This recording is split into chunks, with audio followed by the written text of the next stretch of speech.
So far in this module, what we've been looking at is events and how events are captured and then reported in GA4. We spent a bit of time in the previous video looking at these things called automatically collected events and understanding there's a wealth of data that GA4 collects without us having to do anything across Android, iOS apps, as well as websites. The thing about that is that that might not be what you need to track. There might be some gaps, or it might do 60, 70 or 80% of all of your requirements. But there's always going to be some bits missing or something very specific to your website or application that you might need to track. And that's where recommended events and custom events come in. Collectively, we call these manually tracked events. So basically anything that isn't automatically collected has to be manually collected. And there is a bit of manual intervention that needs to happen here, or implementation that needs to occur, whether that's through a developer on the CMS or deploying it natively through your application, or using a platform like Google Tag Manager to do the tags remotely and deploy those via your marketing team or analytics team or agency. Now, Google Tag Manager isn't something that we're going to spend any time in this training course, but something that is super valuable as a tool, as an asset for marketers and people dealing with Google Analytics, as well as all the marketing tags that exist out there. It's a way of implementing your tracking code, whether it be analytics or marketing tags or anything else, remotely without having to go through developers. I've done a whole deep dive video on this, and if you're interested in learning a bit more around Google Tag Manager, then follow the link in the description.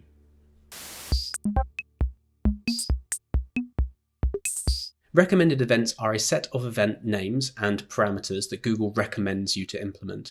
So in a sense, they are guidelines in terms of naming conventions. I'll link off to the full documentation in terms of what those recommended events are, and that's something that potentially can keep growing. But fundamentally, they're a set of guidelines in terms of what naming conventions you should use when implementing these events.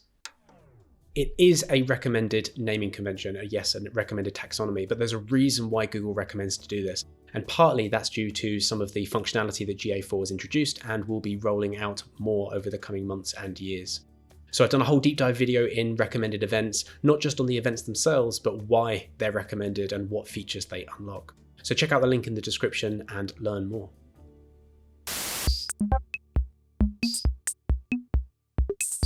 There's lots of different types of recommended events that Google have provided to us, but one in specific I think Dara's going to talk to us a bit about now.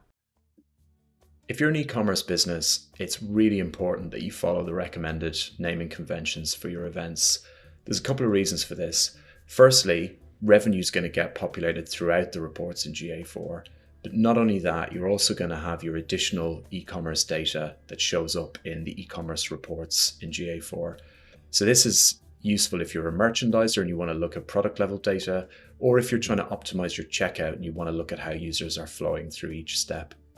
The second reason is to take advantage of the predictive models that are used in GA4. A lot of these are based off e-commerce metrics, so you need to use the recommended naming conventions to make sure that you can actually use those predictive models. Cool, thanks Dara. And as you can see, it's going to be really important to follow these guidelines and these recommended event names as accurately as possible to make sure all of these reports are automatically populated for you. If there is an event you need to track on your website or your apps and it doesn't fall within any of the automatically collected events and there isn't a recommended event there that seems to quite fit, then you can of course implement any event you like using any name you like. These events, even though they're implemented in exactly the same way as the recommended events, are something we call custom events. They're custom because you have set up a custom event name or using a different taxonomy than has been provided or dictated or recommended by Google.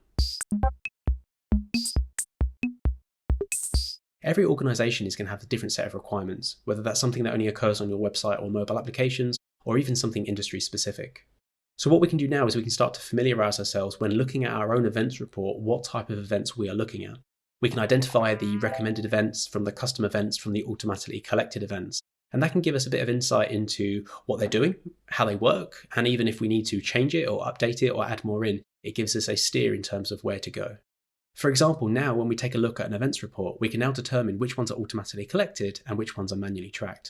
And out of those manually tracked ones, we can actually determine which ones are recommended and which ones are custom events. For example, taking a look at this report, we can see things like page view, session start, first visit, scroll, click. These are all automatically collected events. We can also see things like view item or purchase or add to basket or begin checkout, which are all recommended events pulled directly from that list. Everything else in this report is a custom event, and that has been set up by the person doing the implementation or owning the analytics.